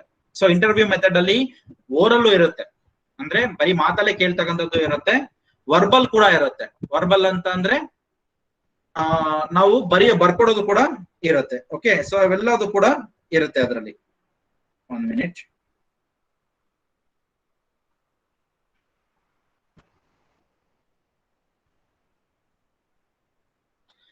ಸೊ ಈ ಒಂದು ಇಂಟರ್ವ್ಯೂ ನಲ್ಲಿ ಓರಲ್ ಕಮ್ಯುನಿಕೇಶನ್ ಇರುತ್ತೆ ಮತ್ತೆ ವರ್ಬಲ್ ಕೂಡ ಇರುತ್ತೆ. ಸೊ ಓರಲ್ ಮತ್ತೆ ವರ್ಬಲ್ ರೆಸ್ಪಾನ್ಸಸ್ ಎರಡನ್ನ ಕೂಡ ನಾವು ರೆಕಾರ್ಡ್ ಮಾಡ್ತೀವಿ. ಸೊ ಇಲ್ಲಿ ಇಂಟರ್ವ್ಯೂ ಮಾಡ್ತಕ್ಕಂಥವ್ರು ನಿಮ್ಗೆ ಕ್ವಶನ್ಸ್ ಕೇಳ್ತಾ ಹೋಗ್ತಾರೆ, ನಾವು ಅದಕ್ಕೆ ಆನ್ಸರ್ ಹೇಳ್ತಾ ಹೋಗ್ತೀವಿ, ಅದು ಓರಲ್ ಆಗತ್ತೆ. ಅಥವಾ ಅವರು ಒಂದು ಯಾವ್ದೋ ಫಸ್ಟ್ ಗೆ ಒಂದು ಮಲ್ಟಿಪಲ್ ಚಾಯ್ಸ್ ಕ್ವಶನ್ಸ್ ಕೊಡ್ತಾರೆ, ಅದನ್ನ ನಾವು ಫಿಲ್ ಮಾಡ್ಕೊಡ್ತೀವಿ, ಅದು ವರ್ಬಲ್ ಆಗತ್ತೆ. ಸೊ ಎರಡೂ ಇದೆ, ಓರಲ್ ವರ್ಬಲ್ ಎಲ್ಲ ಇರುತ್ತೆ. ಸೊ ಇಂಟರ್ವ್ಯೂ ನಲ್ಲಿ 2 ಟೈಪ್ಸ್ ಇದೆ. There are 2 types of interviews. ಒಂದು ಪರ್ಸನಲ್ ಇಂಟರ್ವ್ಯೂ, ಇನ್ನೊಂದು ಟೆಲಿಫೋನಿಕ್ ಇಂಟರ್ವ್ಯೂ. ಪರ್ಸನಲ್ ಇಂಟರ್ವ್ಯೂ ಅಂದ್ರೆ ಏನು? ಪರ್ಸನಲ್ ಆಗಿ ಡೈರೆಕ್ಟ್ ಆಗಿ ಕೂತ್ಕೊಳ್ಳೋದು. ಯಾವ್ದೋ ಒಂದು ಚೇಂಬರ್ ಅಲ್ಲಿ ನಾವು ವೈವಾ ಕೇಳ್ತೀವಲ್ವಾ, ಅದು ವೈವಾ ಕೇಳ್ತಕ್ಕಂಥದ್ದು, ಅದು ಇಂಟರ್ವ್ಯೂ ಲೆಕ್ಕದಲ್ಲಿ ಬರುತ್ತೆ. ಮುಂದೆ ಒಂದು ಯಾರು ವೈವಾಗೆ ಬಂದಿರ್ತಾರೆ ಅವ್ರು ಕುಂತಿರ್ತಾರೆ, ಈ ಕಡೆ ನಾವು ಇಂಟರ್ವ್ಯೂ ಮಾಡೋರು ಕುಂತಿರ್ತೀವಿ, ನಾವು ಕ್ವಶನ್ ಕೇಳ್ತಾ ಹೋಗ್ತೀವಿ, ನೀವು ಆನ್ಸರ್ ಹೇಳ್ತಾ ಹೋಗ್ತೀರಾ. That is what we call personal interview. Okay, here person known as interviewer ಅಂತ ಯಾರಿರ್ತಾರಲ್ಲ, they ask questions and the other person answers face to face. ಮುಂದೆ ಕೂತ್ಕೊಂಡು ನಾವು ಫೇಸ್ ಟು ಫೇಸ್ ಅಲ್ಲಿ ಆನ್ಸರ್ ಹೇಳ್ತೀವಿ. Then what about telephonic interview? ಇವೆಲ್ಲ ಹಿಂದಿನ ಕಾಲದಲ್ಲಿ ಸ್ವಲ್ಪ ನಡೀತಾ ಇತ್ತು. ಟೆಲಿಫೋನಿಕ್ ಇಂಟರ್ವ್ಯೂ ಅಂದ್ರೆ ಬೇರೆ ಬೇರೆ ಯಾವ್ದೋ ರಾಜ್ಯಗಳಲ್ಲಿ ಯಾವ್ದೋ ಒಂದು ಜಾಬ್ ಗಳಿಗೆ ಅಪ್ಲೈ ಮಾಡಿದಾಗ ಅವ್ರು ಫೋನ್ ಮಾಡಿ ಫೋನ್ ಅಲ್ಲೇ ಇಂಟರ್ವ್ಯೂ ಮಾಡ್ತಾ ಇದ್ರು, ಫೋನ್ ಅಲ್ಲೇ ಕ್ವಶನ್ಸ್ ಕೇಳ್ತಾ ಇದ್ರು, ಫೋನ್ ಅಲ್ಲೇ ಅವ್ರನ್ನ ಏನೇನಿದೆ ಡೀಟೇಲ್ಸ್ ಗಳು ತಗೊಳ್ತಾ ಇದ್ರು. That is what we call telephonic interview. ಈಗ ಎಲ್ಲ ಟೆಲಿಫೋನ್ ಅಲ್ಲಿ ಯಾವ್ದು ನಡೆಯಲ್ಲ, ಈಗೆಲ್ಲ ಆನ್ಲೈನ್, ಈ ತರ ಗೂಗಲ್ ಮೀಟ್ ಅಲ್ಲಿ, ಝೂಮ್ ಅಲ್ಲಿ, ಆ ಒಂದು ಆನ್ಲೈನ್ ಪ್ಲಾಟ್ಫಾರ್ಮ್ ಅಲ್ಲಿ ನಡೆಯುತ್ತೆ. ಅಲ್ಲಿ ಅದರಲ್ಲೇ ಕುಂತಿರ್ತಾರೆ, ಬಟ್ ಫೇಸ್ ಟು ಫೇಸ್ ಇದ್ರೂ ಕೂಡ ಅವ್ರು ಒಂದೇ ಕಡೆ ಇರಲ್ಲ, ಬೇರೆ ಕಡೆ ಇರ್ತಾರೆ ಅಷ್ಟೇ. That kind of interviews are called as telephonic interviews. Okay, ಅದನ್ನ ನಾವು ಟೆಲಿಫೋನಿಕ್, ಒಂದು ಪರ್ಸನಲ್ ಇಂಟರ್ವ್ಯೂ, ಇನ್ನೊಂದು ಟೆಲಿಫೋನಿಕ್ ಇಂಟರ್ವ್ಯೂ ಆಗಿರುತ್ತೆ. Then what is group discussion? Group discussion ಅಂತ ಅಂದ್ರೆ ಇಲ್ಲಿ ಒಂದು ಸೆಟ್ ಆಫ್ ನಂಬರ್ಸ್ ಒಂದು ಗ್ರೂಪ್ ಮಾಡಿರ್ತೀವಿ. ಓಕೆ, ಸೊ ಒಂದು ಸೆಟ್ ಆಫ್ ನಂಬರ್ಸ್ ಒಂದು ಗ್ರೂಪ್ ಮಾಡಿರ್ತೀವಿ. ಸೊ ಆ ಗ್ರೂಪ್ ಅಲ್ಲಿ ನಾವು ಆ ಗ್ರೂಪ್ ಅನ್ನು ಜನ ಎಲ್ಲ ಏನ್ ಮಾಡ್ತಾರೆ, ಒಂದು ಡಿಸ್ಕಷನ್ಸ್ ಮಾಡಿ, ಎಲ್ಲಾರು ಯೋಚನೆ ಮಾಡಿ, ಮಾತನಾಡಿ ಒಂದು ಫೈನಲ್ ಡಿಸ್ಕಷನ್ ಗೆ ಬರ್ತಾರೆ, ಫೈನಲ್ ಒಂದು ಒಪಿನಿಯನ್ ಗೆ ಬರ್ತಾರೆ. That is what we call it as focus group discussion. ಅಂದ್ರೆ ಇಲ್ಲಿ ಓಪನ್ ಎಂಡೆಡ್ ಇರ್ಬೋದು, ಕ್ಲೋಸ್ಡ್ ಎಂಡ್ ಇರ್ಬೋದು, ಏನಾದ್ರೆ ಇರ್ಬೋದು, ಒಟ್ಟಿನಲ್ಲಿ ಒಂದು 5-6 ಜನ 10 ಜನ ಸೇರ್ಕೊಂಡು ಎಲ್ಲಾರು ಮಾತಾಡ್ಕೊಂತಾರೆ, ಇದಾದ್ರೆ ಹೆಂಗೆ, ಇದಾದ್ರೆ ಹೆಂಗೆ, ಹೀಗ್ ಮಾಡಿದ್ರೆ ಹೀಗೆ, ಎಲ್ಲ ಸೇರ್ಕೊಂಡು ಒಂದು ಫೈನಲ್ ಡಿಸಿಷನ್ ಗೆ ಬಂದು ಆನ್ಸರ್ ಕೊಡ್ತಾರೆ. That is what we called as group discussions. Okay, then quantitative data collection method. ಏನು ಕ್ವಾಲಿಟೇಟಿವ್ ಆಯ್ತು. ಕ್ವಾಲಿಟೇಟಿವ್ ಅಂದ್ರೆ ಅವರ ವಿಶೇಷತೆಗಳ ಬಗ್ಗೆ ಮಾಡ್ತಕ್ಕಂಥದ್ದು. ಕ್ವಾಂಟಿಟೇಟಿವ್ ಅಂದ್ರೆ ಕ್ವಾಂಟಿಟಿ ಅಂದ್ರೆ ನಂಬರ್ಸ್ ಬಂದ್ಬಿಡುತ್ತೆ. ಓಕೆ, ಏನು ತೂಕ ಇರ್ಬೋದು, ಎತ್ತರ ಇರ್ಬೋದು, ಉದ್ದ ಇರ್ಬೋದು, ದೆನ್ ಟೈಮ್ ಇರಬಹುದು. ಓಕೆ, ಎಲ್ಲವನ್ನು ಅಳತೆ ಮಾಡೋದಕ್ಕೆ ಯಾವ್ಯಾವ ಸಾಧ್ಯ ಇದೆ ಎಲ್ಲದು ಕೂಡ ಕ್ವಾಂಟಿಟೇಟಿವ್ ಡೇಟಾ ಕಲೆಕ್ಷನ್ ಮೆಥಡ್ಸ್ ಆಗುತ್ತೆ. The classification of units based on quantitative ಅಂದ್ರೆ ಲೆಕ್ಕ ಹಾಕಕ್ಕೆ ಆಗ್ತಕ್ಕಂಥದ್ದು. weight, wages, age, number of children, phone number, all these are called as what? Quantitative data. So ಇಲ್ಲಿ ಮ್ಯಾಥಮೆಟಿಕಲ್ ಕ್ಯಾಲ್ಕುಲೇಷನ್ಸ್ ಇರುತ್ತೆ, ಕ್ಲೋಸ್ಡ್ ಎಂಡೆಡ್ ಕ್ವಶನ್ಸ್ ಇರುತ್ತೆ, correlation ಮತ್ತೆ regression methods ಇರುತ್ತೆ, ಮೀನ್, median, mode, ಇವೆಲ್ಲದನ್ನು ಕೂಡ ಕಂಡುಹಿಡಿಯಬೇಕಾಗತ್ತೆ. ಅಂದ್ರೆ ಮ್ಯಾಥಮೆಟಿಕಲ್ ಕ್ಯಾಲ್ಕುಲೇಷನ್ಸ್ ಬರ್ತಾ ಹೋಗುತ್ತೆ. Then this method is cheaper then qualitative data collection. ಯಾಕೆ ಅಂದ್ರೆ ಇಲ್ಲಿ ಬರೀ ನಂಬರ್ಸ್ ಬರೆಯೋದಲ್ವಾ, ಜಾಸ್ತಿ ಯೋಚನೆ ಮಾಡೋ ಅವಶ್ಯಕತೆ ಇರಲ್ಲ. ಅದೇ ನೀವು ಏನೋ ಒಂದು ವಿಶೇಷತೆ ಬಗ್ಗೆ ಬರೀಬೇಕು ಅಂದ್ರೆ ಯೋಚನೆ ಮಾಡ್ಬೇಕು, ಏನ್ ಬರೆಯೋಣ, ಬರೀ ನಿನ್ನ ಹೆಸರೇನು, ನಿನ್ನ ಏಜ್ ಎಷ್ಟು, ದಟ್ಸ್ ವೆರಿ ಸಿಂಪಲ್. ಓಕೆ, ಹಾಗಾಗಿ ಬೇಗ ಟೈಮ್ ಅಲ್ಲಿ ಇದು ಮುಗಿಯುತ್ತೆ. Then it is also known as numerical data. ಅಂದ್ರೆ ನ್ಯೂಮರಿಕಲ್ ನಂಬರ್ಸ್ ಬರುತ್ತೆ ಅಂತ, ಏನಾದ್ರು ಬರೀಲಿ answer it is in the form of numbers ಅಷ್ಟೇ. ನಂಬರ್ಸ್ ಅಲ್ಲಿ ಇದ್ರೆ ಅದು ಕ್ವಾಂಟಿಟೇಟಿವ್ ಡೇಟಾ ಆಗುತ್ತೆ. ದೆನ್ ನ್ಯೂಮರಿಕಲ್ ಡೇಟಾ ಅಂದ್ರೆ ಏನೇನಿರುತ್ತೆ ಇಲ್ಲಿ? ಎಕ್ಸಾಂಪಲ್, ಹೈಟ್, ನಿಮ್ಮ ಎತ್ತರ ಅಂತ ಬರೆದ್ರೆ ನೀವೇನ್ ಬರೀಲಿಕ್ಕೆ ಸಾಧ್ಯ? ಯಾವ್ದೋ ಒಂದು ನಂಬರ್ ಬರೀಲಿಕ್ಕೆ ಸಾಧ್ಯ. ನಿಮ್ಮ ತೂಕ ಎಷ್ಟು? ಯಾವ್ದೋ ಒಂದು ನಂಬರ್ ಬರೀಲಿಕ್ಕೆ ಸಾಧ್ಯ. ಸೈಜ್ ಎಷ್ಟು, ಅಥವಾ ಹೈಟ್ ಎಷ್ಟು, ವೆಯ್ಟ್ ಎಷ್ಟು, ಶೋಲ್ಡರ್ ಎಷ್ಟು, ಇವೆಲ್ಲ ಇದೆಯಲ್ಲ, they are very simple. Okay, so they are called S quantitative data. So ಈ ಒಂದು ಕ್ವಾಂಟಿಟೇಟಿವ್ ಡೇಟಾವನ್ನ ಅಗೈನ್ ನಾವು 2 ಭಾಗ ಮಾಡಬಹುದು. This quantitative data can again be divided into 2 types, that is discrete data and continuous data. ಅಂದ್ರೆ numbers ಗಳು ಇರ್ತಕ್ಕಂಥದ್ರಲ್ಲಿ ಒಂದು discrete data ಮತ್ತೆ ಇನ್ನೊಂದು ಕಂಟಿನ್ಯೂಸ್ ಡೇಟಾ ಅಂತ ಹೇಳಿ 2 ಟೈಪ್ ಅನ್ನ ಮಾಡ್ತೀವಿ. ಈ ಒಂದು ಸೆಕೆಂಡ್ ಟೈಪ್ ಏನಿತ್ತು ಕ್ವಾಂಟಿಟೇಟಿವ್, ಅದನ್ನ 2 ಟೈಪ್ಸ್ ಆಗಿದೆ, ಒಂದು ಡಿಸ್ಕ್ರೀಟ್ ಡೇಟಾ, ಇನ್ನೊಂದು ಕಂಟಿನ್ಯೂಸ್ ಡೇಟಾ. ಏನ್ ಹಾಗಂದ್ರೆ discrete data? Discrete data can only take discrete values. Discrete ಅಂದ್ರೆ exact values. What is your height? 168 centimeter. ಅಷ್ಟೇ, that is exact. What is your weight? 70 kg. Exact. There is no change. They are called as discrete data. ಅಂದ್ರೆ exact value ಕೊಡಬೇಕು answer. Range ಇರಬಾರ್ದು. Range, ನಿನ್ height ಏನಂದ್ರೆ ಅದು ಒಂದು 150 ಇಂದ 160 ಇರಬಹುದು. ಅಲ್ಲಿ ಎಕ್ಸಾಕ್ಟ್ ಡೇಟಾ ಇಲ್ಲ, ದಟ್ ಈಸ್ ಕಂಟಿನ್ಯೂಸ್. ಕನ್ಫರ್ಮೇಶನ್ ಇಲ್ಲ. ಆನ್ಸರ್ ಕನ್ಫರ್ಮೇಶನ್ ಇತ್ತರೆ ಅದು ಡಿಸ್ಕ್ರೀಟ್. ಆನ್ಸರ್ ಕನ್ಫರ್ಮೇಶನ್ ಇಲ್ಲ, ವ್ಯಾಲ್ಯೂ ಕನ್ಫರ್ಮೇಶನ್ ಇಲ್ಲ, ಅದು ಡಿಸ್ಕ್ರೀಟ್. ಆಯ್ತಲ್ಲ? So that is the thing. So discrete data take only discrete values and it contains only finite number of possible values. Finite number ಅಂದ್ರೆ exact values ಇರುತ್ತೆ. Those values cannot be subdivided. ಅವನ್ನ ಮತ್ತೆ subdivide ಮಾಡ್ಲಿಕ್ಕೆ ಆಗಲ್ಲ.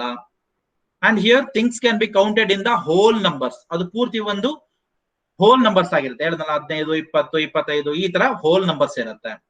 Example, number of students in the class. Number of students ಈಗ ಎಷ್ಟು ಜನ ಇದರ ಕ್ಲಾಸ್ ಅಲ್ಲಿ? ಈ ಒಂದು ಅಟೆಂಡ್ ಆಗಿರೋರು ಎಷ್ಟು ಜನ? 26 ಜನ. That is discrete. There is no doubt. Okay, like that. That kind of data is called discrete data. Continuous data ಅಂದ್ರೆ ಏನು? Continuous data is the data that can be calculated. ಮತ್ತೆ ಲೆಕ್ಕ ಹಾಕ್ಬೇಕು ಕೂತ್ಕೊಂಡು. ಆ ಒಂದು ಡೇಟಾಗೆ ನಾವು ಕಂಟಿನ್ಯೂಸ್ ಡೇಟಾ ಅಂತ ಕರಿತೀವಿ. ಅಂದ್ರೆ ಎಕ್ಸಾಕ್ಟ್ ಇರಲ್ಲ, ರೇಂಜ್ ಇರುತ್ತೆ, ಪ್ರಾಬಬಿಲಿಟಿ ಇರುತ್ತೆ. What is the temperature today ಅಂದಾಗ ಏನು ಒಂದೇ ಟೆಂಪರೇಚರ್ ಬೆಳಗ್ಗೆ ಅಂದ್ರೆ ಸಂಜೆವರೆಗೂ ಇರಲ್ಲ. ಸೊ ಒಂದ್ 20 ಡಿಗ್ರಿಯಿಂದ ಒಂದ್ 27 ಡಿಗ್ರಿವರೆಗೂ ಇರ್ಬೋದು. 20 ರಿಂದ 27 ರೇಂಜ್. ಬೆಳಗ್ಗೆನೆ 20 ಡಿಗ್ರಿ ಇತ್ತು, ಮಧ್ಯಾಹ್ನ ಆಗ್ತಾ ಒಂದ್ 27 ಬಂತು, ಮತ್ತೆ ಸಂಜೆ ಆಗ್ತಾ 20 ಬಂತು. That is range. ರೇಂಜ್ ಬಂದಾಗ ಅದೇನಾಗುತ್ತೆ? ಕಂಟಿನ್ಯೂಸ್ ಡೇಟಾ ಆಗತ್ತೆ. It has infinite number of probable values that can B selected with in a given specific range. Range ಕೊಟ್ಟಿರೋ ಒಂದು ರೇಂಜ್ ಇದೆಯಲ್ಲ, ಆ ರೇಂಜ್ ಒಳಗೆ ಬರೋದಕ್ಕೆ ನಾವು ಕಂಟಿನ್ಯೂಸ್ ಡೇಟಾ ಅಂತ ಹೇಳಿ ಕರಿತೀವಿ. Example, temperature range. ಅಥವಾ ಈಗ ಸಪೋಸ್ ಫಾರ್ ಎಕ್ಸಾಂಪಲ್ ನಮ್ಮ ಕಾಲೇಜಿನ ಒಂದು ಒಳಗಡೆ ಬೆಳಗ್ಗೆಯಿಂದ ಸಂಜೆವರೆಗೂ ಎಷ್ಟು ವೆಹಿಕಲ್ ಇರುತ್ತೆ? That can B exactly given. Exact ಆಗಿ ಕೊಡಬಹುದು. ಅದೇ ಬೆಳಗ್ಗೆಯಿಂದ ಸಂಜೆವರೆಗೆ ಮುಂದೆ ಇರತಕ್ಕಂಥ ರೋಡ್ ಅಲ್ಲಿ ಎಷ್ಟು ವೆಹಿಕಲ್ಸ್ ಓಡಾಡುತ್ತೆ? We can't give it exactly. ಒಂದು ರೇಂಜ್, ಒಂದ್ 1000, 1200 ಓಡಾಡಬಹುದು. ಎಕ್ಸಾಕ್ಟ್ ಇರಲ್ಲ. ಬಟ್ ನಮ್ ಕಾಲೇಜ್ ಒಳಗಡೆ ಇರೋದು ಎಕ್ಸಾಕ್ಟ್ ಹೇಳ್ಬಹುದು. That is what we call exact. ಹೇಳಿದ್ರೆ ಡಿಸ್ಕ್ರೀಟ್ ಡೇಟಾ. ಎಕ್ಸಾಕ್ಟ್ನೆಸ್ ಇಲ್ಲ ಅಂದ್ರೆ ದಟ್ ಈಸ್ ಕಂಟಿನ್ಯೂಸ್ ಡೇಟಾ ಆಗುತ್ತೆ. Then what is secondary data? Primary data ಅಂದ್ರೆ ಅಂತ ಹೇಳಿದ್ವಿ, ಫಸ್ಟ್ ಹ್ಯಾಂಡ್ ಡೇಟಾ. ನಾವು ಕಲೆಕ್ಟ್ ಮಾಡ್ತಕ್ಕಂಥ ಡೇಟಾನ ಫಸ್ಟ್ ಹ್ಯಾಂಡ್ ಡೇಟಾ ಅಂತ ಕರಿತೀವಿ. Then what is secondary data?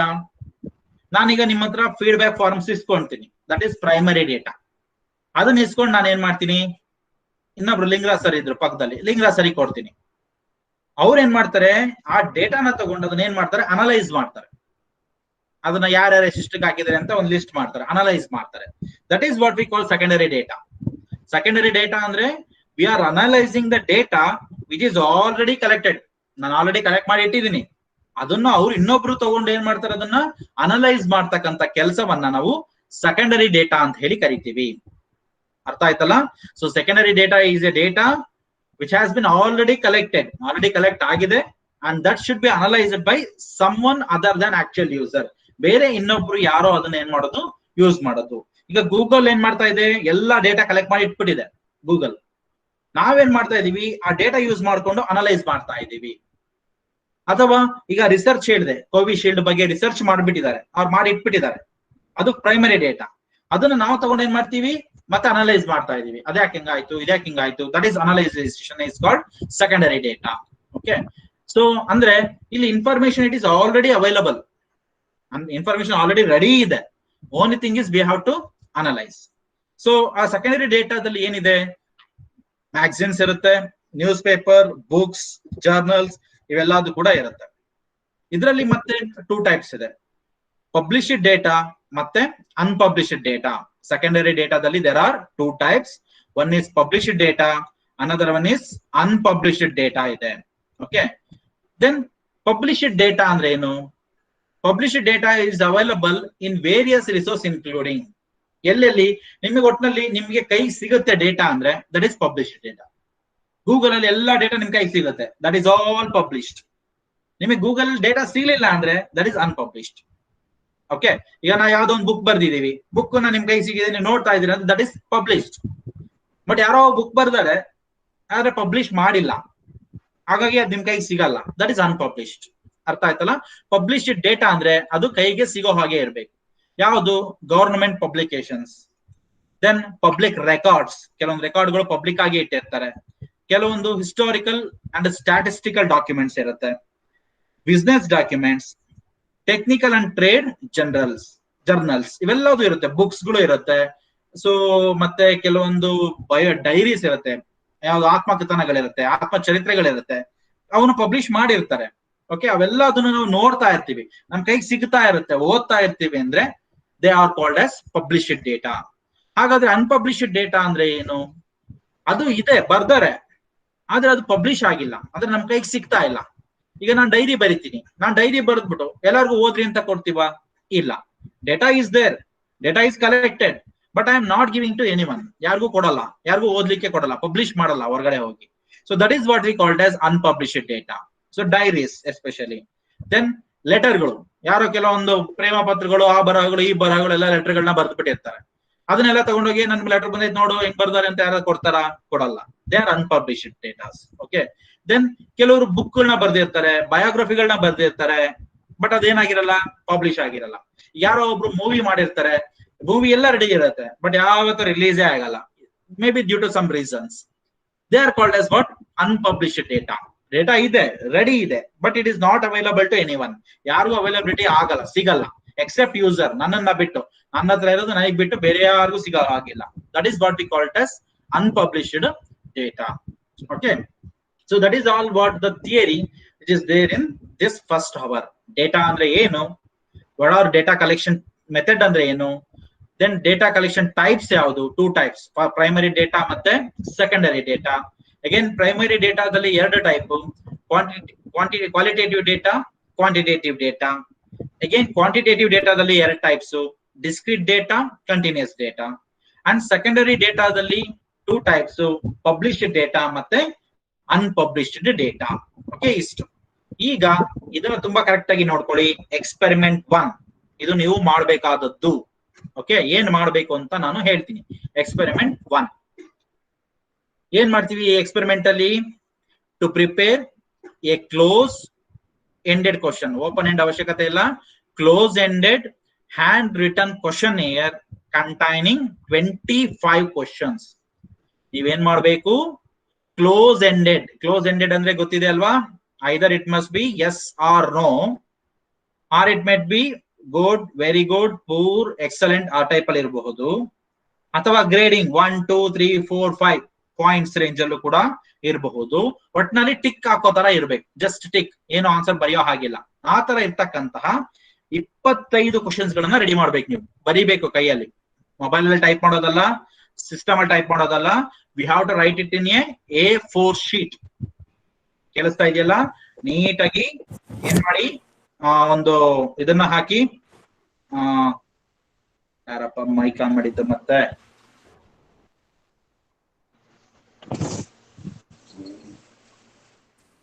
So ಇಲ್ಲಿ 25 ಕ್ವಶನ್ಸ್ ಅನ್ನ ಬರಿಬೇಕು.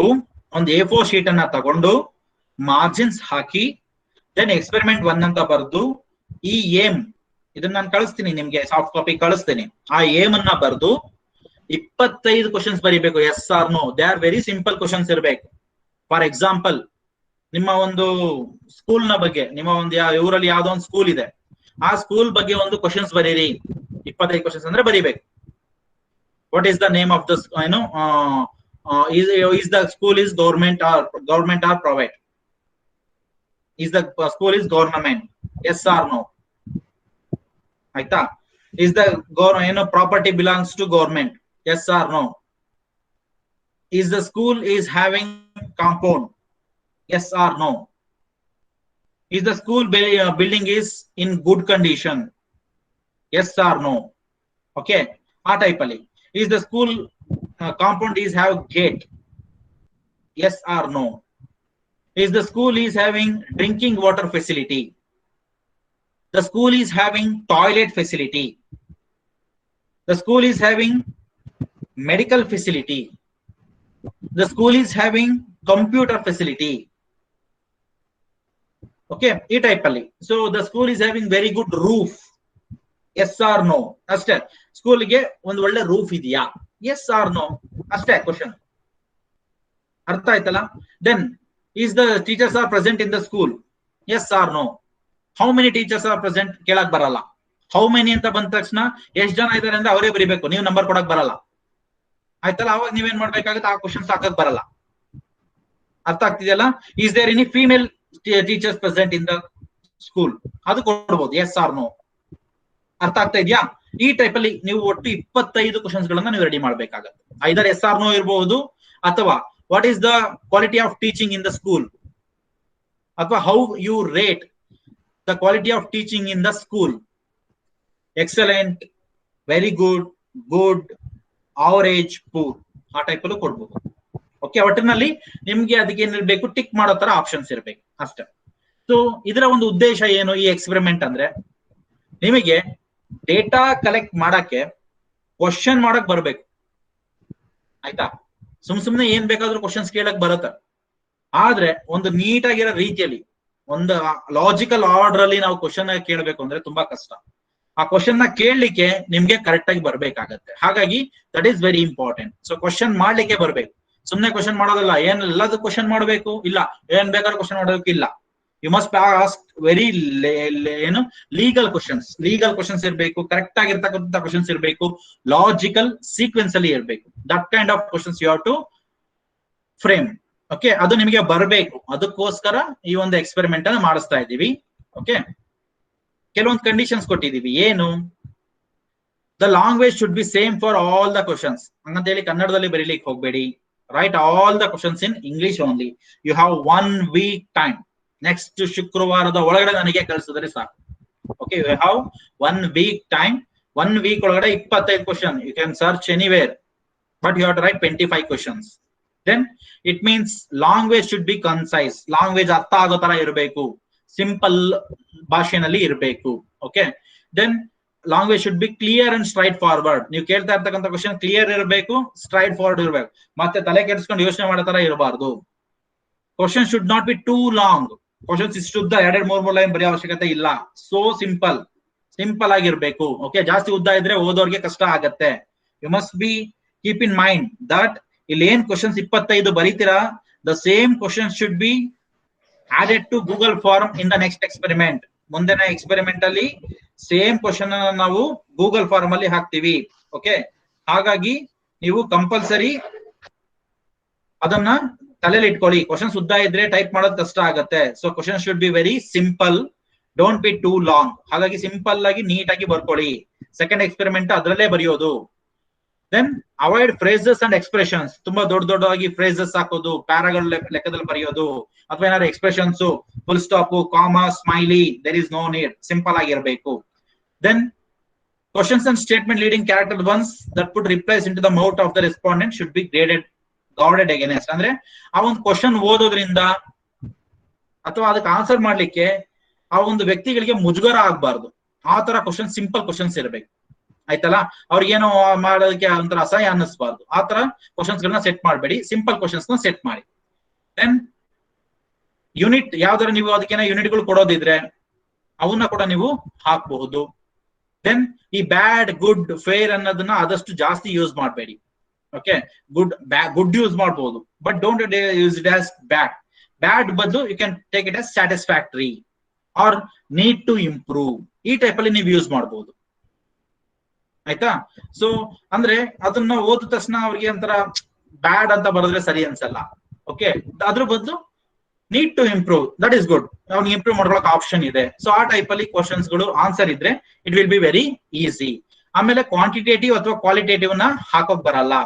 ಆಯ್ತಲ್ಲ? ನೀವು ಹೇಗಿದ್ದಾರೆ, ಹಾಗಿದ್ದಾರೆ, ಫೇರ್ ಇದ್ದಾರೆ, so that is not the kind. ನಿಮ್ಗೆ question answer, simple question answers, yes or no ಲೆಕ್ಕದಲ್ಲಿ ಇದ್ರೆ ಸಾಕು. So no single question should deal with more than one issue. ಆ ಒಂದು ಕ್ವಶನ್ಗೆ ಒಂದೇ ಆನ್ಸರ್ ಇರಬೇಕು. ಅದ್ ಬಿಟ್ಬಿಟ್ಟು ಆ ಕ್ವಶನ್ಗೆ 3 ತರ ಆನ್ಸರ್ ಬರೆದ ತರ ಯೋಚನೆ ಮಾಡಕ್ ಬರಬಾರ್ದು. ಸೊ ಸಿಂಪಲ್ ಕ್ವಶನ್ಸ್ ಇರಬೇಕು. ಒಂದ್ ಕ್ವಶನ್ಗೆ ಒಂದೇ ಆನ್ಸರ್ ಲೆಕ್ಕದಲ್ಲಿ ಇರಬೇಕು. ದೆನ್ ಈ ವೊಕ್ಯಾಬ್ಯುಲರಿ ಅಂದ್ರೆ ನಿಮ್ಮ ಗ್ರಾಮರ್, ಓಕೆ, ಇಂಗ್ಲಿಷ್ ಸ್ವಲ್ಪ ನೀಟಾಗಿ ನೋಡ್ಕೊಂಡು ಬರೀರಿ. Okay, then Question should be so worded the ego of the respondent should not be injured. ನಿಮ್ಮ ಕ್ವಶನ್ಸ್ ಯಾವುದೇ ಕಾರಣಕ್ಕೂ ಮುಂದೆ ಇರ್ತಕ್ಕಂಥ ವ್ಯಕ್ತಿಯ ಈಗೋ ಹರ್ಟ್ ಆಗೋ ಹಾಗೆ ಇರಬಾರ್ದು. ಅಂದ್ರೆ ಅವ್ರಿಗೆ ಸಿಟ್ಟು ಬರೋ ತರ ಇರಬಾರ್ದು, ಬೇಜಾರಾಗೋ ತರ ಇರಬಾರ್ದು. ಅದ್ರ ಬಗ್ಗೆನೂ ಯೋಚನೆ ಮಾಡಬೇಕು. ಆಮೇಲೆ ಯಾವುದೇ ಒಂದು ಕಾಂಟ್ರವರ್ಷಿಯಲ್, ಅದರಿಂದ ಏನೋ ವಿವಾದಗಳು ಬರೋ ತರ ನೀವು ಕ್ವಶನ್ಸ್ ಗಳನ್ನ ಮಾಡಬಾರ್ದು. It should be very simple questions ಇರಬೇಕು.